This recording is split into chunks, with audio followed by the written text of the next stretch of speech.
We'll just start clean. Yeah. For once. What? I interrupted it. It's not clean. And maybe next time we'll start clean. You didn't do anything silly this time. I didn't say On another camera. word, but it's 30 seconds, right? What? Don't you have to keep it clean for 30 seconds? You don't say stupid? You think stupid's going to get you canceled? I thought that was like an algorithm. Stupid? That's so fucking stupid. You just said the F word. 30 seconds in. I did that on purpose. We'll start it early. We'll give it a little bleep buffer. it out. I don't know how to do that. Yeah, you Is do. that a thing you can? Yeah, you just put like a sound over it. Meep. I don't know. Whatever. All right. What's going on? Clean my windows this weekend.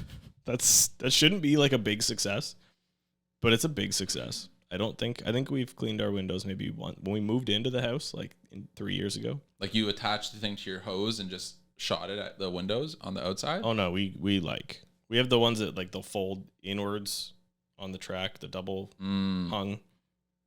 And so you fold it in and you can rub it from the Windex and spray. What kind of windows do you have, man?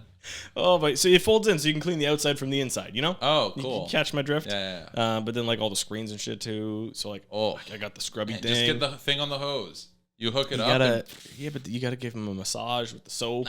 All the screens. They're windows. They're gonna get dirty like dog. They're in so 2 clean. hours. They're so clean. Not right anymore. now. I guarantee can see the birds are gonna be flying right into our shit now, for sure. It's for a day, so clean until it gets dirty again. No, it was really bad before. Like it was disgusting. But it was like a waste of time. Yeah, we had to get Lauren's parents had to come down, watch Ella for the day, so that we could clean the fucking windows. That was my weekend. That sounds. We planned on cleaning the fridge too, but we didn't have enough time. We ran out of time. We weren't able to clean the fridge. You're cleaning your windows by hand. Yeah, but it's a good lesson learned because when people charge to clean your windows and people think that's they better expensive, be doing it like that. Well, they just what their time is valued at. It takes a while. Except they're just gonna take a hose and wash. No, they get the squeegee thing. We got the squeegee with like the one side where it's got the soapy. It'll get the water off. It's like a sponge, and you flip it, and you get the squeeger side. But even still. Well, next time try hooking up that thing to your hose. It's like this soap bottle that you just hook up. The ones that you like just spray. Power washer to your car kind of thing too. Kind of. I got one of those. I should have just used that. It's so easy. You just and it cleans it very well. No, like Lauren was out taking Q-tips to the tracks and shit. My like goodness. Full. How much do you guys charge? You want to do that at my place? $700,000. It was not work I want to do again. 5 windows, man. I live in a condo. Yeah, that's fair. But I can't do that. I need like gotta go on the roof and then like work your way down on the thing, Yeah. I think they charge a lot of money for that shit. Oh man, there's some good deals on the market. Yeah, you bought the last one. Well, not you, but someone for you. Yeah, maybe. I don't know if that's still conditional or not. Were they both ones that you technically both deal of the week? Yeah. Both of them I have score. Yeah, I have videos on both of them, I believe. Well, one of them for sure. I can't. I honestly I lose track on them. But one of them was like the OG or one of the OG videos. And, that was I remember that one, and that like there's something to be said for like the emotion of it all from like a perceived deal perspective. Like obviously it was well overpriced when it first started. At their listing, but the purchase price that you have it tied up at versus the list price just feels good. Dude, you know what it originally was listed at? 2.2 million. Fuck off. Something like that. They were probably going after that the other one, the gray one that compares to the property that we worked on that street. Yep. Yeah. Yeah. That's what they were like trying to comp it as, I guess. We're like, we can do that thing. No, you can't. No. And not in this market. It feels good because the price that we got it at conditionally is we haven't set any addresses, so I guess I can share. It's 38% under the initial asking price. Yeah, that's the initial asking price. I mean, that's also silly. That's so silly. Stupid. It's fucking stupid. Holy crap. They would even price it that high. Yeah. With any hopes of actually selling the damn thing. No, but hey, their current asking price still being high is closer but it's to far more reasonable. Yeah. Like you're in the range that it probably should be, and in it's like market, maybe wishful thinking, shoot for the moon, but not like no one's gonna look at the house because of what we priced. wrapped it up at. Yeah, that is a deal. Nice. Yeah, there's been a few of those. Yeah. The last 10 days, our office is wrapped up. They were saying that earlier. 5, 6, 7, 8 6, deals. 7, 8. 8 really good deals. Yeah. And right now, cash flowing is a definite thing. It's crazy. It is crazy. It's like really strong. I think. I made a note for us to discuss the where the rents are at these days. I think it was Billy was saying earlier that he's always kind of preferred these larger units, but like the units that have the properties that have like 3+ bedroom units that you can actually rent out. Yeah. Are so strong right now. Yeah, they are. Those 3 and 4 bed units are flying, and the 1s and 2s are kind of starting to stagnate a little bit. Yeah, a little bit. And I think we were assuming that, I mean, the 1s and 2s always kind of climb first. I mean, condos climb first, and the 1s and 2s climb first. Yeah. For the freehold stuff, but they skyrocket so fast earlier in the year, and then they've plateaued. I think just because they got too stupid, and the people that were looking at those units just were like, well, why am I going to pay $3,000 for a 1-bedroom? Like, what is this? So then that category of people just start grouping together, and then they go to 3s and 4s. And now the 3s and 4s are seeing this crazy ton of competition, and those rents are skyrocketing. So where before you would have taken like a semi 2-story and chopped it into 3 1-bedroom units, like you just leave it now as the 2, like the 3 and then the basement. It's kind of the same. It makes sense because you can only spend so much on a 1-bedroom. Yeah. There's only going to be 1 to 2 people. Yeah, and the incomes are an amount that's not going to change too much. Whereas now when you have a 3-bedroom, for a 1-bedroom, let's say the average is 2,000, 2,100, something like that. Say 2,000 in like the freehold our pocket, including basements as that average, including condos as part of this equation. No, because that's much higher. Yeah, but we'll say around $2,000 for a 1-bedroom. But if you're now looking at a 3-bedroom, it's around $1,000 a room. Yeah, so that's a significant savings that people will have if they're just rooming up with someone. It's huge. If you're willing to do the rooming thing, and I think and this is where it comes into a bit of a, is this actually a problem kind of thing? Or is this how many people are, like, you're going to start to see people get real salty about it. And I mean, maybe rightfully so, is that, before you were being savvy by rooming up somebody to kind of like save money and do your thing. Now you don't really have a choice depending on where your budget is. Right. And I mean, anyways, to be fair, yeah.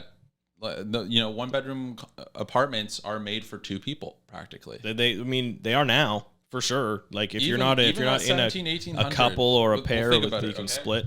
What's the average? The average salary is about $60,000 a year. Okay. Yeah, I think so. Right. So let's say divide that here. Okay. And now what is that? Almost $30 an hour. Roughly. Sure. Let's just do quick math.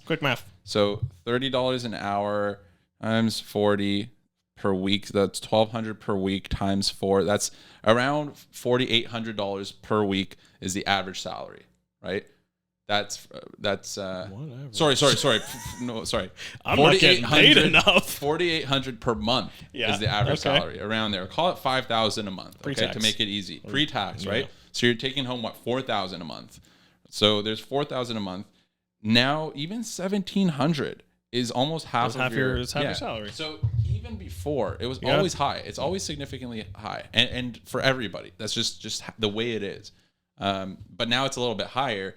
But the difference between $1,700 and $2,000 versus $1,000 and $1,100, which is the difference of the 3 bedrooms. Yeah. So the 3-bedroom could go up technically $300.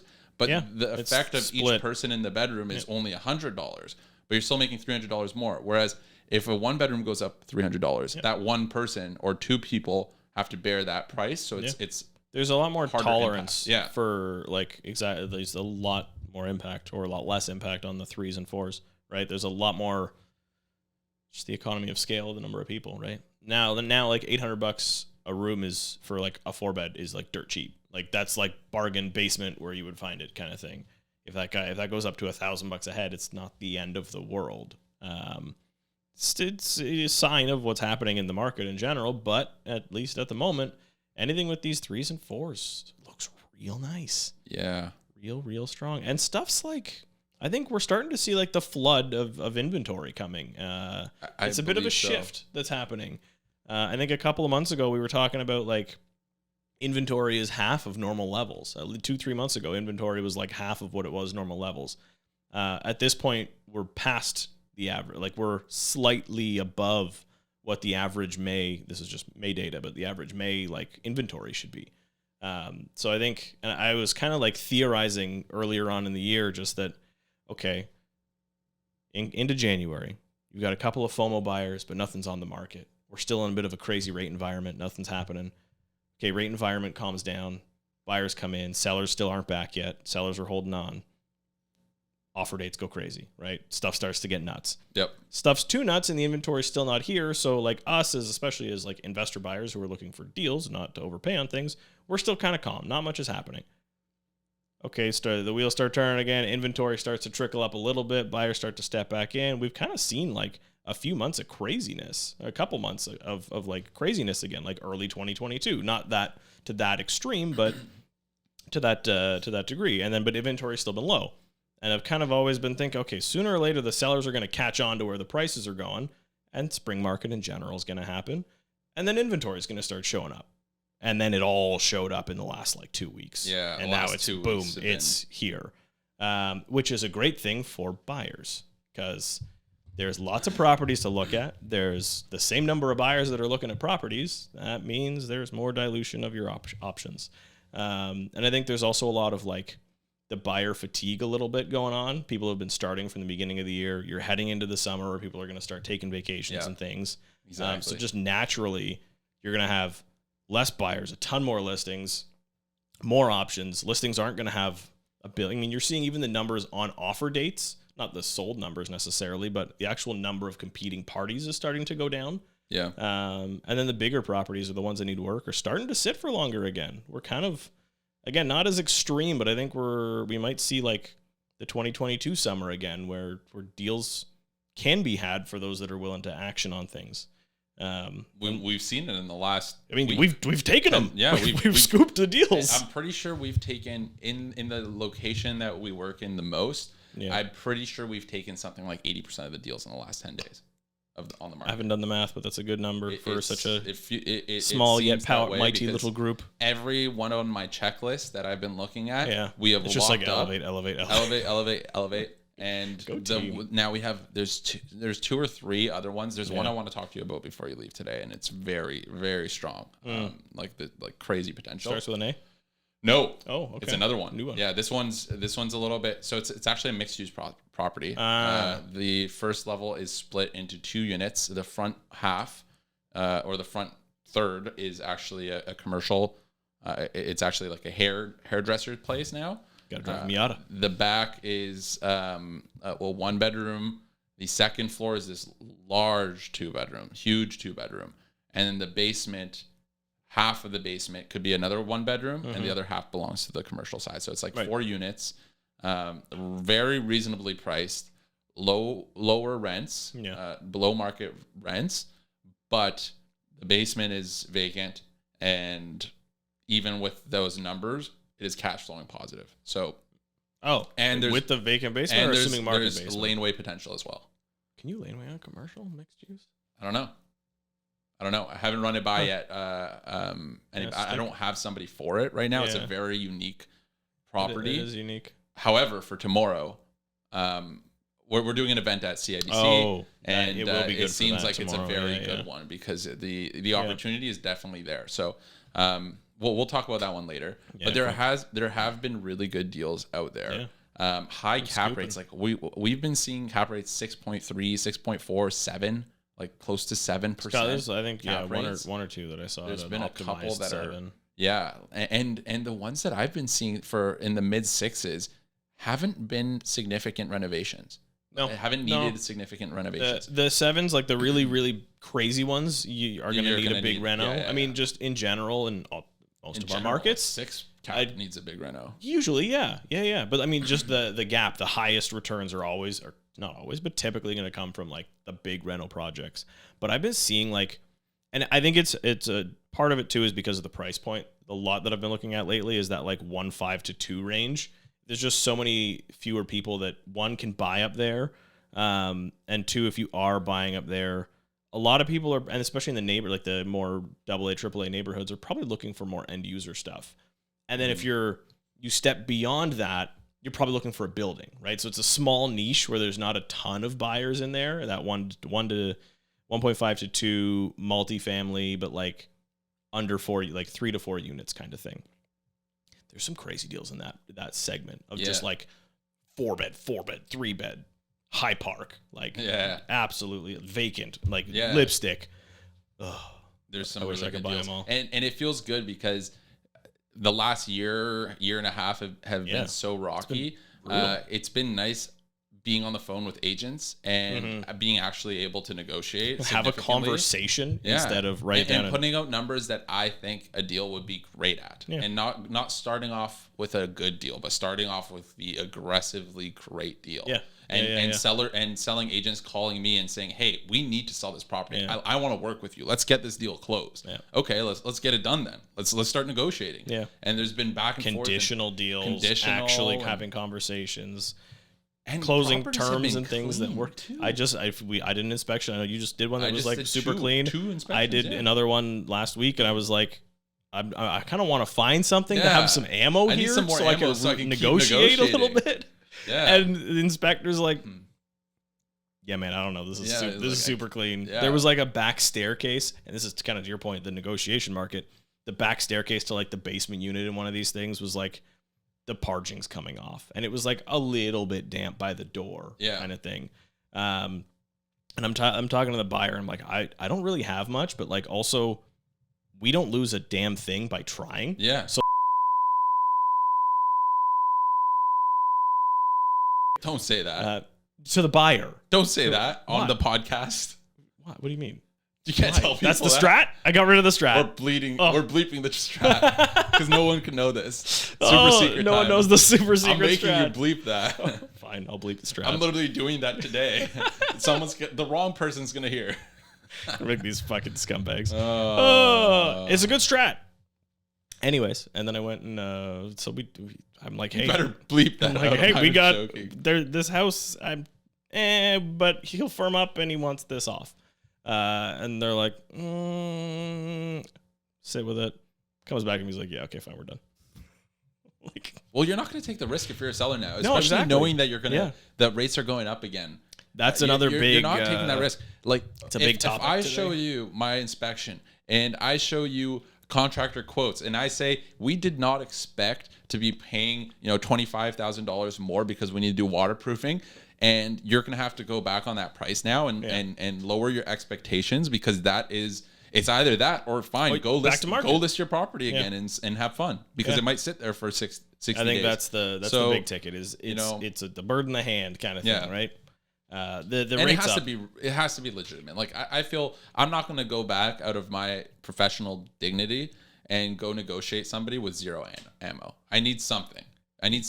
You're not.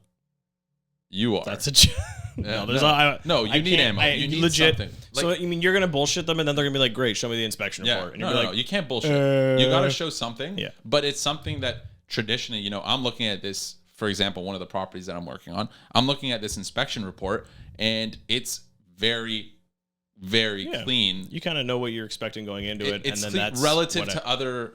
But there's still something in it, right? So I'm talking to my client. I'm like, listen, we don't really have much here. There's not really a big battle we can pick, but there is still a battle that I will pick because there are a few things that I can play up a little bit and say, hey, the real proper way of doing this, which is true, it's all true. The real proper way is going to cost $20,000. There's another way of doing it that's a lot more. There's proper, but there's also like retail buyer cost for things versus our trade cost for things. It's still done the proper way, but just volume of business gets a pretty good. Well, what I'm saying is kind of pick and chose. For example, so here's the unique scenario is there's some mold on the basement wall and one specific area. It's one of the bedrooms. Right now, that bedroom is being used for 2 people living there, and it's split as another bed. Yeah, there's a lot of people, a lot of stuff. There's no forced air in the property. So what happens is the air just sits there. It's humid, it's moist, and there's surface surface mold on the walls. And there's also a little bit of water coming in from the property as well. You can see on the outside, on the side, you see some weeds growing, which is usually a sign that there's some. Like, I love to point that out to clients because it's one of those little things like you pick out and you look like a genius. Yeah. But also like, yeah, it's true. And like every time you see the crack from the driveway to the foundation wall of the house, and you're like, something's growing out. And I'm like, listen, if there's green shit here, it needs water to grow. Yeah.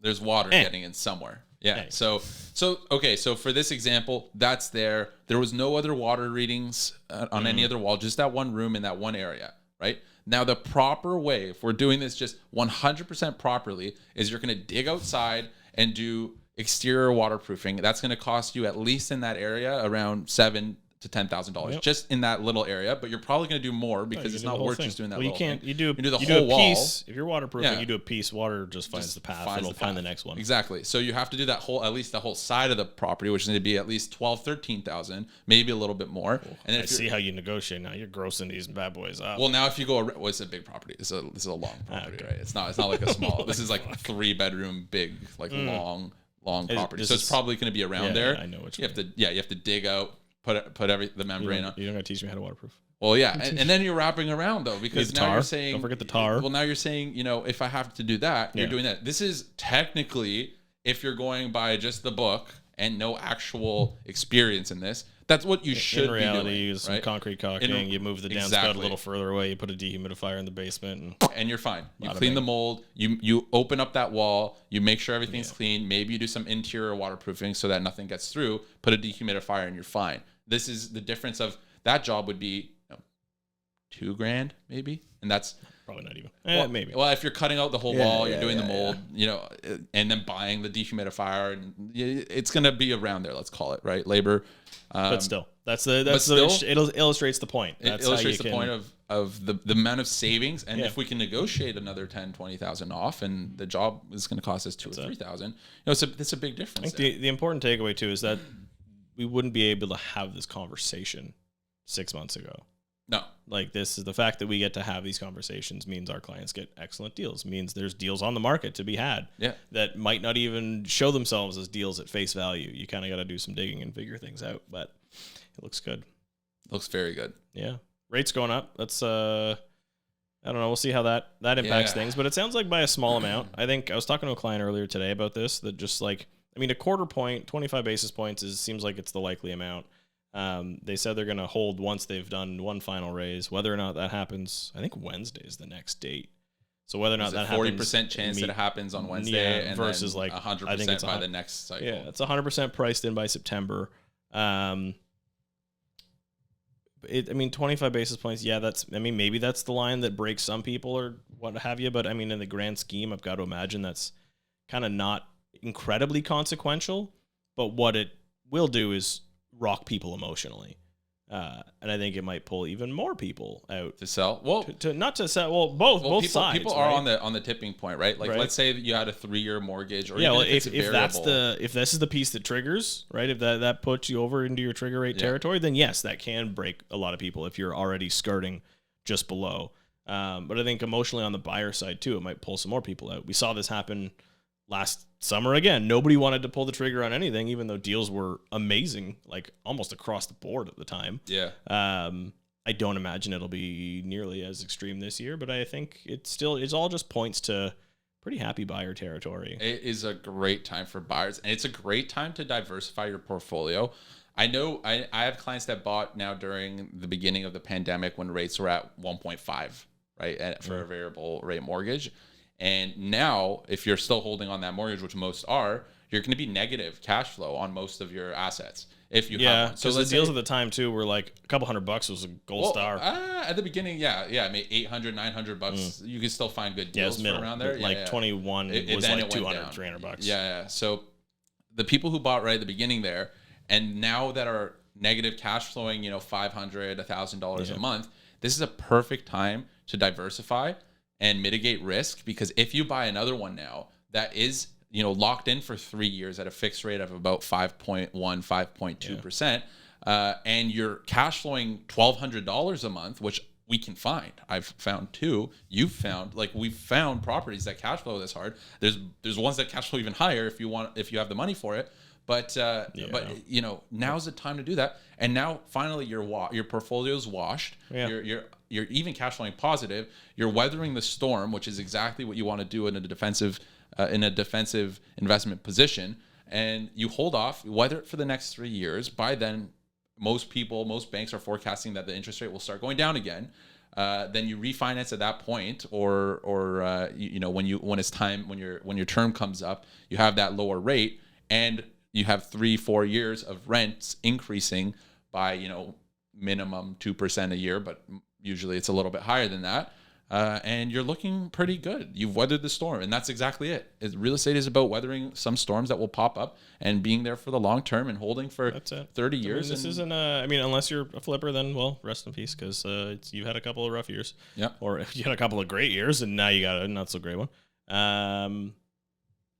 But it's can you last? Can you ride the wave? There's going to be ups and downs, and ideally it's all the way up eventually. But who knows? What is this Ant-Man thing that you have? I just wrote that because Ant-Man is trippy. Have you watched it? No, of course I haven't. I know you wouldn't have watched it because you fucking hate Marvel now. Isn't it called Ant and Wasp or something? Yeah. It's Ant-Man and the Wasp, Quantumania. Yeah. It's all what's their new, like. Oh, there's a couple things actually about that. Ooh, what's his fit? The main villain got canceled, so they've got to change their whole direction of the thing. Dude, Marvel is a joke now. It's done. Don't talk to me about Marvel anymore. No, we realized it's one. Even Lauren was like, we should have watched this movie on LSD.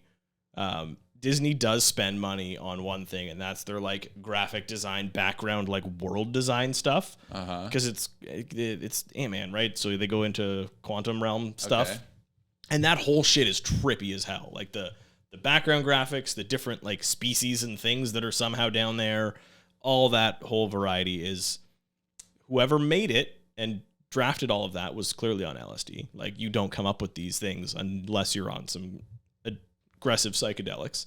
So that was it was interesting to watch from that perspective. But it was also such a Star Wars ripoff. Like, now they have the IP for both, I guess. So they're just like, we can't get sued. Smash. And then the whole place was like, anyways, spoiler alert, there's a world underneath in the quantum realm, blah, blah, blah. And that whole world is basically a Star Wars knockoff. There's like a cantina and shit and different races. Basically, like, honestly. And then it reminded me that that guy got canceled. So, well, that whole thing was a wash. Kong? Oh, no, wasn't it? Kang. What's this? Jonathan Masters or something? Have you seen how hard they were trying to hype him up? Oh, they're like, this the best looking man in the world. Like all the Marvel events and all that. They just hyped him up so much. He's the nicest guy and the most beautiful and handsome person. And maybe we said too much. Yeah. No, they got to change their entire direction of like this whole phase. Because I think he was supposed to be like one of the main villains of the phase. He is in every single show. I'm pretty sure that popped up. He's in Loki. Well, there's a reason for why he's in every single show that you see at the end of this movie. Infinite, isn't he? Well, it's a multiversal thing. He's like. Did you watch the Loki show? Yeah. So you know how like there's like, variants and shit of him, and they have like the Council of Kong or whatever, the Council of. So you do know? Okay, yeah. I do know, and this is why I stopped watching because it's trash television. It's so bad. Like it's so bad. It's not even close to being good. Yeah, there's a lot of television. And I saw a clip after too that was like, you know who Michelle Rodriguez from like Fast and Furious? No. Diesel's like girlfriend in Fast and Furious. I have an idea. You've never watched any of the Fast and Furious? Do you know how bad those movies are? Yeah, I know. That's why I watch them. They're great. They're wonderful. Very different opinions. They're spectacular. I don't watch them like at only them. You got to watch it while you're doing something else or whatever. Nope. There was one summer, however, where I watched Too Fast, Too Furious far too many times. Anyways. Watching it one time is far too many times. Add a couple of zeros to that. No. Yeah. Anyways, so there was an interview where she's like, "Don't we have enough Marvel movies already?" And the guy cuts and he's like, "I'm sorry, have you seen your entire franchise of Fast and the Furious over the last 25 years? That used to be a car show and now Vin Diesel has powers." He's a superhero. What? The Rock is throwing missiles out of the side of cars on ice skates or whatever the fuck. Off Jason in space. Momoa's there. Yeah, fucking. How did Aquaman get into this whole scenario? The Vin Diesel catches cars just like with his hands now. Like he's standing on a car and catches a car. And how is that cinema? apparently, they're turning the last one into 3 whole movies. Like it's the last movie, but it's 3 separate movies. So yeah, whatever. You so call they're just them. calling Films. it the last one, but it's really not.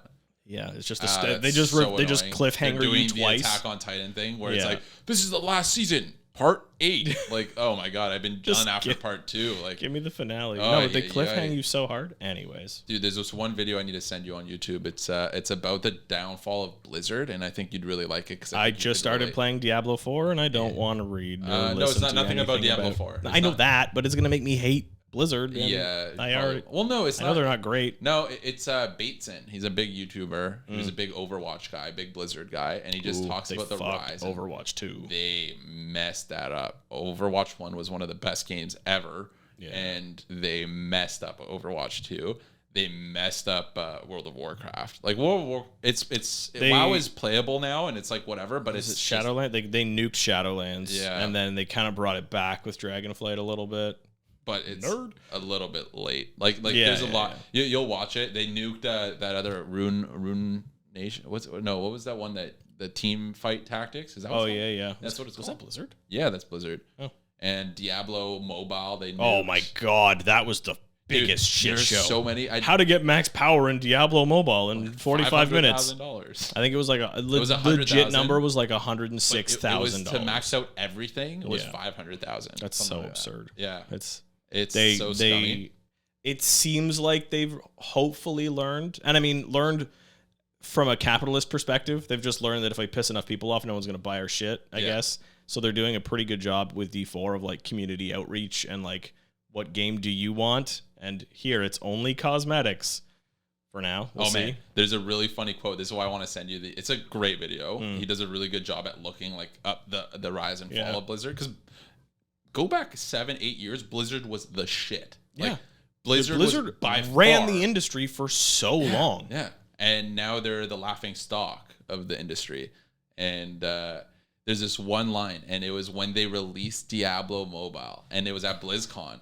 And everyone's so excited, right? And they're like, and here it is. Like pumped for D4. And then they have everybody stand up and ask questions, and every question is like, if one guy's like, is this like a delayed April Fool joke? And the whole crowd's like, oh, like, yeah, they loved it. And the other guy's like, so let me get this straight. This is a mobile game. Like, you're not going to make it for PC or anything. Yeah. And they're just everyone like, was expecting D4. the one of the developers standing there goes, do you guys not have phones? And that's like one of the biggest so now it's that's an inside that's got to joke. be on South Park. Like that whole thing probably feels so like South Park memeing like on you. What to do to your fan base is blame them for not being excited for this cash grab mobile game that you created. Do you not have phones? Oh my god. Great. Can't wait to go home and play D4 and hate myself for it. Yeah. Have fun. Yay! Let's go wrap up a couple more deals. Go to Vancouver.